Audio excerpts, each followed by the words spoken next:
Hysteria in South Asia has a very, very long history. So in a sense, when the term hysteria arrived in India with Europeans, it essentially met itself, or it met a version of itself that had already existed for a long time with a sort of a shared origin.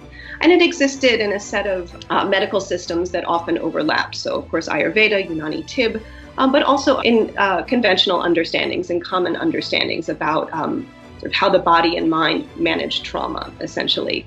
Concepts of hysteria in India were not strictly gendered.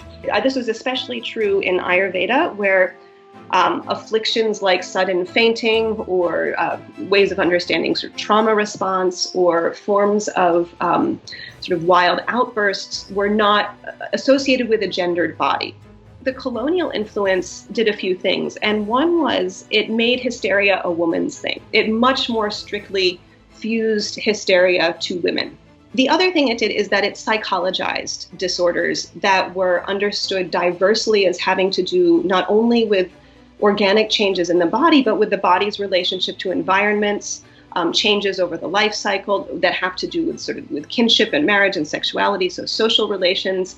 And colonial medicine at the end of the 19th century shifted this whole conversation up into the mind. So where that history impacts contemporary understandings, it is in ideas that associate modernity, westernization, with mental illness in women. The idea that too much emancipation, too much freedom of movement, or reading novels can create hysteria. While those ideas may not be germane now, there are similar ideas about the effect of modernity and westernization as generating mental illness. These are quite common perceptions, and it's certainly a part of everyday kinds of understandings about why women, particularly young women, might experience mental illness.